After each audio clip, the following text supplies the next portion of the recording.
Selamat siang semua. Selamat siang. Nah, terima kasih sudah hadir dan join lagi di webinar eh, gizi kali ini di awal bulan ya. Walaupun weekend mungkin harusnya jalan-jalan, tapi masih disempatkan untuk menimba ilmu dan juga belajar lagi bareng-bareng. Nah, kebetulan untuk kali ini akan saya sampaikan terkait dengan materi suplemen serat ya atau suplemen fiber. Karena kita kan sering nih kalau misalnya kita nonton YouTube atau mungkin kita lagi swipe-swipe di akun-akun sosial media kita, banyak kan ya suplemen fiber yang diiklankan, mulai dari tablet tablet hisap ada, kapsul ada, sampai yang minuman serbuk. Nah, kira-kira sebenarnya perlu nggak sih kita mengonsumsi suplemen fiber terutama nih untuk kita yang sedang menjalankan penurunan berat badan. Nah, yuk kita bahas bareng-bareng. Kali ini terkait dengan perlukah konsumsi suplemen fiber untuk penurunan berat badan. Nah, diawali dulu nih, apa aja talking points yang akan kita bahas bersama-sama. Di sini ada klasifikasi serat, lalu apa yang terjadi ketika kita konsumsi serat, ini penting juga, karena kita juga harus tahu nih di dalam tubuh itu seperti apa proses-proses yang terjadi ketika kita mengonsumsi makanan sumber serat. Yang ketiga, ada juga terkait dengan hubungan konsumsi serat dengan tingkat kekenyangan. Serta yang terakhir yaitu terkait dengan suplemen serat, tinjauan dari segi gizi. Nah, ini adalah data dari riset kesehatan dasar ya. Jadi riset 5 tahunan terkait kebiasaan konsumsi buah dan sayur menurut usia, yaitu usianya di atas 10 tahun di sini ya. Oleh ini masyarakat Indonesia. Jadi memang masyarakat Indonesia ini kurang mengonsumsi buah dan sayur. Kita lihat trennya dari tahun ke tahun ini baik dari tahun 2007 maupun 2013 ini kayaknya ternyata masih banyak ya, masih di atas 85%. Jadi uh, dari semua penduduk Indonesia ini 85% ternyata masih nggak suka makan buah dan sayur. Makanya ini jadi bahan evaluasi tersendiri juga. Nah, lalu selanjutnya kenapa sih masyarakat kita atau lingkungan kita ini nggak suka konsumsi buah dan sayur? Banyak sekali alasannya. Yang paling utama, yang paling sering terjadi adalah karena nggak dibiasakan. Kita dibiasakan makan makanan pokok, nah itu pasti. Tapi kita nggak dibiasakan untuk mengonsumsi buah dan sayur. Nah, jadi bahkan buah itu dianggap sebagai salah satu makanan mewah. Padahal nggak juga ya. Nah, yang kedua, sama orang tua juga nggak terbiasa makan buah dan sayur. Jadi karena kebiasaan ini yang bersifat turun-temurun, maka membentuk pola makan yang terus berjalan dari generasi ke generasi. Lalu yang ketiga di sini ada terkait bentar kurang memahami pentingnya makan sayur dan buah gitu. Jadi kadang orang juga masih belum tahu. Sejauh ini yang pasti yang sering juga kita dengar adalah yuk makan, jangan lupa makan pakai nasi gitu. Tapi jarang kan dengar yuk makan sayur yang banyak, makan buah. Itu jauh lebih jarang disampaikan. Karena utamanya masyarakat masih mengira bahwa mengonsumsi karbohidrat merupakan salah satu upaya untuk pemenuhan kebutuhan harian terkait dengan kebutuhan energi dan juga zat gizi. Padahal di dalam buah dan sayur ini merupakan sumber serat pangan yang paling tinggi ya, ada di buah dan sayur. Vitamin, mineral, dan juga antioksidan ini ada di buah dan sayur. Ini warna-warni dari buah dan sayur ini juga menunjukkan jenis-jenis antioksidan. Misalnya lycopene ada di tomat, lalu antosianin yang warna ungu-ungu nih ada di terong, lalu kalau di buah ada di anggur, dan banyak lagi. Nah, yang keempat adalah tampilan dan rasa yang kurang menarik. Nah, ini karena nggak biasa aja sih dan nggak diperkenalkan sejak awal. Misalnya sejak MPASI tidak diperkenalkan makan buah dan sayur, jadi nggak tertarik gitu. Sekalinya makan mungkin udah usia agak besar, lalu kebetulan dapat yang kurang enak. Bisa juga terjadi karena pengolahan yang salah. Ini juga bisa. Nah, lalu selanjutnya ada pengalaman yang kurang menyenangkan dengan buah dan sayur. Misalnya ketika kita makan kacang panjang, ada ulatnya, kayak gitu. Jadi kita punya traumatik sendiri terkait dengan konsumsi buah dan sayur. Nah, eh, Selanjutnya adalah repot menyiapkan sayur dan buah. Ini sebenarnya nggak repot untuk sayur dan buah ya, karena sebenarnya buah dan buah ini bisa langsung dikonsumsi. Atau kalau mau dibuat salad masih oke, smoothie, jus, ini nggak ribet lah ya. Tapi masyarakat masih menyampaikan bahwa repot untuk menyiapkan buah dan sayur. Lalu untuk sayur sendiri pun dia juga sebenarnya pengolahannya nggak lama dan juga nggak banyak, direbus saja sudah cukup. Nah, repot menyiapkan di sini adalah mungkin untuk beberapa daerah yang dia itu akses terhadap buah dan sayur itu susah. Misalnya di daerah yang ada di pesisir pantai, mereka lebih susah mendapatkan buah dan sayur dibandingkan uh, masyarakat yang tinggal di daerah pedesaan, pegunungan, atau mungkin di daerah-daerah lainnya. Dan yang terakhir adanya gangguan sensori, yaitu gangguan untuk mengunyah dan juga menelan makanan dari buah dan sayur. Karena ini juga biasanya terjadi akibat tidak dilatih. Bisa juga terjadi karena eh, masalah ketika awal-awal pemberian makanan buah dan sayur, di awal makan ya, di awal proses belajar MTASI. Atau juga bisa terjadi adanya gangguan atau adanya eh, penyakit tertentu yang mengakibatkan kurang nyaman ketika harus mengunyah buah dan sayur. Nah, ini adalah beberapa contoh suplemen fiber ya.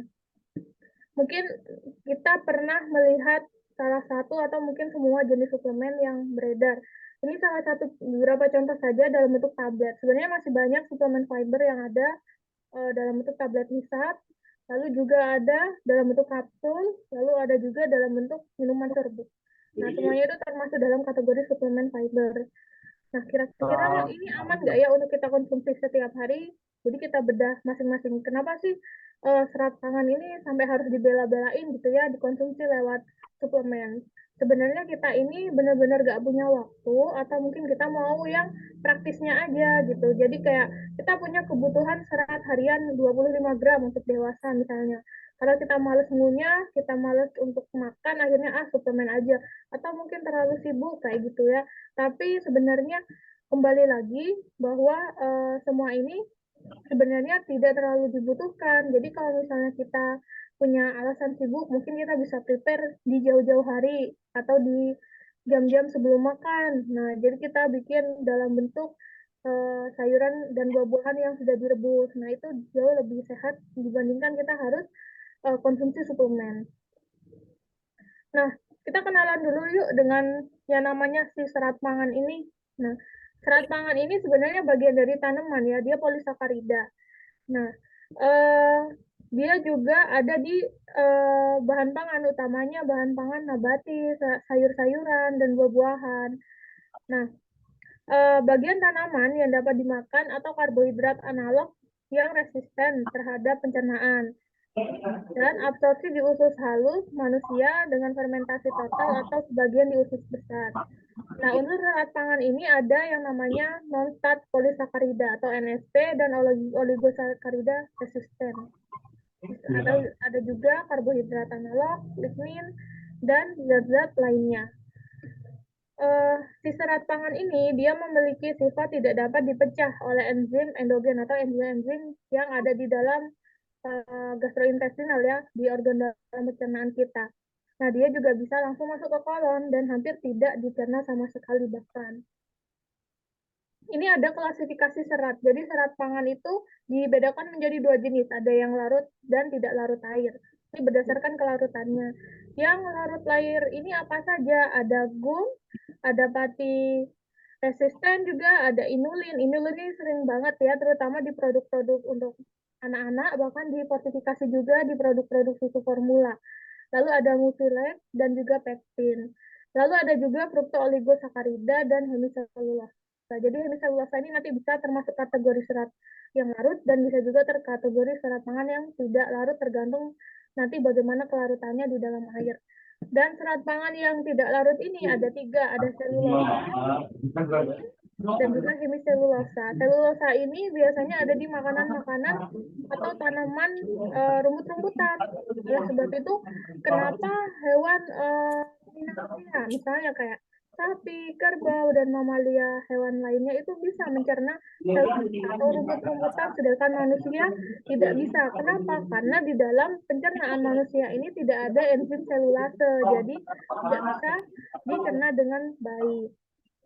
Nah, lalu selanjutnya di sini ada terkait dengan kebutuhan serat pangan harian. Jadi berdasarkan Menteri Kesehatan Republik Indonesia nomor 28 tahun 2019 ini ada angka kecukupan gizi yang dianjurkan untuk masyarakat Indonesia. Ini secara umum rata-rata garis besar ya per kategori usia.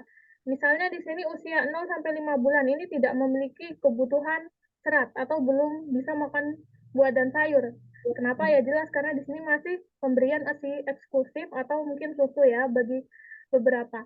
Nah, kenapa ini untuk usia 0 sampai 5 bulan belum membutuhkan makanan atau serat karena sistem pencernaannya sedang beradaptasi, sedang menyesuaikan dan sedang tumbuh dan berkembang juga. Misalnya kalau kita pernah dengar, yuk bayi baru lahir nih harus dikasih makan pisang. Nah, itu salah. Jadi sebenarnya di bawah 5 bulan ini bayi tidak boleh diberi makanan dari luar sama sekali ya. Yang boleh diberikan hanyalah ASI atau susu. Nah, ketika dia menginjak usia 6 bulan atau ini awal mula pemberian MPASI ini sudah mulai memiliki kebutuhan serat yaitu sebanyak 11 gram. Jadi ini sudah mulai boleh diberikan. Lalu selanjutnya ini ada pembagian per kategori usia lainnya. Nah, misalnya di sini usia antara laki-laki dan perempuan pun juga memiliki kebutuhan yang berbeda. Misalnya di sini perempuan usia kita ambil yang 30 sampai 49 tahun ini punya kebutuhan serat 30 gram per hari. Pun nanti ketika kondisi hamil dan menyusui ini ada tambahan kebutuhan serat. Misalnya pada trimester 1 ini ada tambahan 3 gram. Ini disesuaikan. Jadi kalau misalnya usia si ibu adalah 30 tahun, maka ketika dia sedang hamil di trimester 1, kebutuhan seratnya berapa? Kebutuhan seratnya di sini 30 ditambah 3, yaitu 33 gram per hari.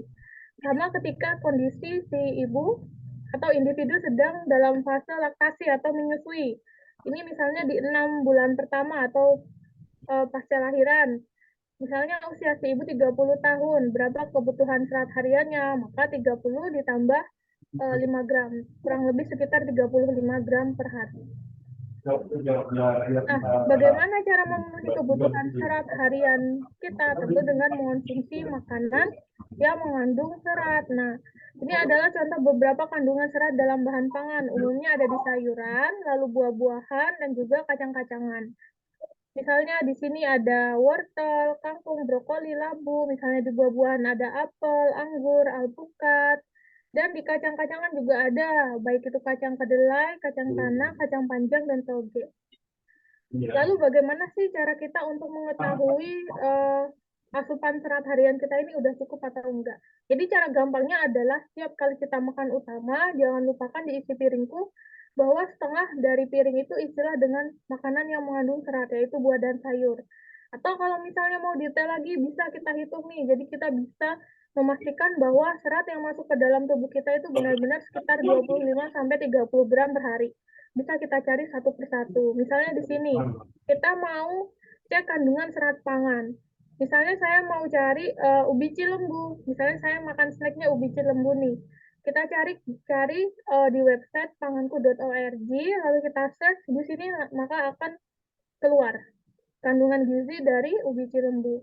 Kita lihat seratnya ini per 100 gram ubi, jadi satu buah ubi ukuran ya kecil ke sedang lah, atau ukuran pas sedang itu serat yang saya dapatkan adalah 3,4 gram. Jadi ini adalah kandungan serat dari 100 gram ubi cilembu. Misalnya saya makannya 200 gram buat snack pagi sama snack sore, jadi ada sekitar 6,8. Nah, lalu sisanya dari mana? Saya punya kebutuhan 25 gram per hari. Baru terpenuhi 6,8, jadi sisanya harus dipenuhi dari konsumsi makan pagi atau sarapan, makan siang, dan juga makan malam. Ini baru ubi cilembu. Ada banyak sekali database makanan-makanan, baik itu makanan fresh atau segar, makanan olahan maupun kemasan yang bisa kita cek di sini ya. Jadi nanti mungkin kalau teman-teman pengen tahu atau pengen mengecek konsumsi makanannya bisa melalui website dari Kementerian Kesehatan di panganku.org. Nah, apa saja yang terjadi atau efek setelah kita mengonsumsi serat? Yang pertama adalah terjadi pengosongan lambung yang terhambat atau lebih lambat. Jadi si serat ini dia akan mengisi lambung sehingga kita akan merasakan rasa kenyang yang lebih lama atau satiety postprandial. Ini juga bagus untuk kita yang pengen melakukan penurunan berat badan sehingga kita tidak mudah lapar. Lalu yang kedua, ada pencampuran kandungan gastrointestinal dengan enzim pencernaan berkurang. Nah, kata ada serat, maka ada campuran dengan enzim-enzim lain sehingga eh, sistemnya akan lebih melambat juga. Lalu yang ketiga, fungsi enzim berkurang. Nah, ini bagus karena ketika fungsi enzim berkurang, maka kadar glukosa darah ini nggak cepat-cepat naik. Jadi ketika kita makan serat banyak, maka kadar glukosa darah kita ini akan cenderung lebih stabil atau nggak cepat-cepat naik tinggi. Ini bagus terutama untuk kondisi individu yang memiliki kadar glukosa darah tinggi, baik itu mungkin masih prediabetes atau mungkin sudah mengalami diabetes. Nah, dengan mengonsumsi serat juga akan terjadi laju difusi zat gizi yang berkurang, karena si serat ini juga akan memenuhi dan mengeluarkan gel atau cairan di dalam sistem pencernaan kita, sehingga proses difusi pun menjadi lebih lambat. Ini juga baik karena kalau misalnya glukosa terlalu cepat, juga maka nanti insulin kerjanya harus ekstra, dan juga proses untuk menetralkan atau menormalkannya pun juga membutuhkan waktu dan juga membutuhkan usaha yang lebih. Nah, lalu selanjutnya waktu transit usus halus terganggu. Sebenarnya bukan terganggu, tapi lebih ke ini dapat memperlama ya rasa kenyang kita. Tapi mungkin kalau misalnya kita konsumsi seratnya pun dalam keadaan yang kebanyakan ya atau berlebihan, itu juga nggak baik sebenarnya. Apalagi kalau misalnya kita kurang konsumsi cairan. Hal ini merupakan salah satu faktor risiko terjadinya sembelit. Dan yang terakhir, konsentrasi serum kolesterol ini menurun. Ini banyak sekali risetnya terkait dengan asupan serat pangan dengan kolesterol. Jadi kalau kita yang rajin makan buah dan sayur, atau makanan-makanan lainnya yang mengandung tinggi serat, maka kolesterol darah kita ini cenderung normal. Lalu apa saja nih hubungan serat dengan tingkat kekenyangan? Nah, saat berperan dalam menghambat asupan energi, ada beberapa 3 mekanisme yang dilakukan oleh serat. Yang pertama, dia menggantikan kalori dan zat gizi yang tersedia di dalam makanan. Jadi kalau misalnya kita konsumsi makanan buah dan sayur, tentu kita akan lebih sedikit konsumsi kalorinya. Jadi kalau misalnya kita makan, yang awal-awal dimakan adalah buah dan sayurnya dulu. Jadi kita nggak akan craving ke pangan yang densitas energinya tinggi dan juga karbonnya tinggi. Lalu yang kedua, meningkatkan proses mengunyah sehingga membatasi asupan dengan meningkatkan sekresi saliva dan asam lambung yang menimbulkan satiety atau ke kekenyangan ya. Jadi kalau misalnya buah dan sayur boleh nggak sih kita uh, buat misalnya smoothie atau green juice boleh, tapi bukan berarti terlalu sering ya. Kita juga harus combine dengan makan makanan tersebut dalam bentuk segarnya, dalam bentuk yang diolah, dimasak. Jadi kita punya kesempatan untuk mengunyah. Mengunyah ini juga proses pencernaan secara mekanik dan juga secara kimiawi. Karena di situ nanti ada tambahan-tambahan enzim. Kalau misalnya kita konsumsi serat pangannya dalam bentuk misalnya hanya diminum langsung, maka kesempatan mengunyah kita juga nggak ada, apalagi dalam bentuk suplemen, maka dia tidak akan melewati banyak organ-organ atau tahapan-tahapan pencernaan yang ada di tubuh individu. Dan yang terakhir adalah mengurangi efisiensi absorpsi usus halus.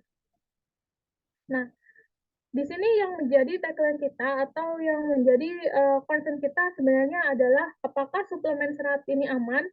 Jawabannya tergantung apa saja kandungannya. Biasanya individu itu mengonsumsi suplemen serat, salah satunya pengen cepat turun berat badan, itu yang pertama. Karena yang kedua adalah kurang waktu gitu ya, jadi kayaknya nggak sempat. Sebenarnya kalau disempatkan, ya akan sempat, cuman ini tergantung manajemennya yang baik atau kurang. Dan yang terakhir biasanya karena ada kondisi kesehatan tertentu, sehingga diresepkan oleh dokter untuk mengonsumsi suplemen serat. Di dalam suplemen serat ini umumnya ada kandungan 3 zat gizi atau 3 serat larut air utama. Ada yang namanya visirum. Nah, si visirum ini merupakan salah satu jenis serat pangan yang komponennya 70% adalah serat yang larut air. Jadi biasanya digunakan dalam komposisi utama suplemen-suplemen serat.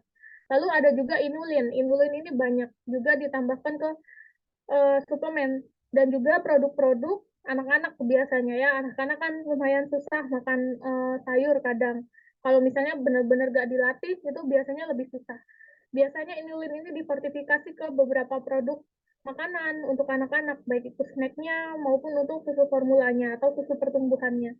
Lalu yang ketiga ada yang namanya maltooligosacharida. Nah, ini juga sering ditambahkan ke dalam suplemen-suplemen. Suplemen serat ini tidak dianjurkan untuk program penurunan berat badan. Ya, jadi sebaiknya tidak dikonsumsi untuk kita yang pengen fat loss. Usahakan untuk konsumsi dari buah-buahan dan sayur-sayuran yang tersedia, yang kita olah dan juga bisa kita makan secara langsung. Minimal 250 gram untuk si sayur dan 150 gram untuk buah-buahan per hari. Jadi kita sudah tercukupi. Yang kedua, boleh digunakan untuk kondisi kesehatan tertentu. Misalnya, untuk memperlancar buang air besar, karena mungkin kita sedang mengalami sembelit. Itu pun dalam kondisi kita yang benar-benar sudah nggak bisa nih kalau misalnya hanya konsumsi buah atau butuh waktu yang cepat kayak gitu ya. Dan ini pun juga harus diimbangi dengan perbanyak minum air putih dan juga tidak direkomendasikan dalam jangka waktu yang panjang. Jadi hanya waktu tertentu aja. Dan yang terakhir ini yang nggak kalah penting adalah baca label kemasan pangannya. Amati komposisi dan juga nutrition fact-nya. Jangan sampai kita konsumsi produk suplemen serat kita pengen dapat seratnya banyak, tapi kita nggak concern di kadar gulanya. Ini yang sering bikin kita kecolongan, jadi kayak, oh oke deh, saya minum minuman serat aja gitu ya, tapi kadar gulanya 10 gram, 15 gram, jadi sama aja gitu, kita pengen seratnya, kita berusaha menghindari gula, tapi malah mendapatkan gula gitu. Selain itu juga untuk suplemen serat yang dalam bentuk serbuk itu kita harus amati baik-baik komposisinya apa aja, apakah benar hanya mengandung serat seperti misalnya visium dan juga inulin atau mungkin ada tambahan lain, misalnya perisa, pewarna, dan juga pengawet. Jadi kita juga harus concern ke situ juga. Yang aman, emang yang paling baik adalah dengan mengonsumsi buah dan sayur secara langsung setiap hari. Oke, demikian yang dapat saya sampaikan. Kurang lebihnya mohon maaf, saya kembalikan ke Kak Citra. Oke, Kak Charlie, terima kasih banyak ya tentang materinya.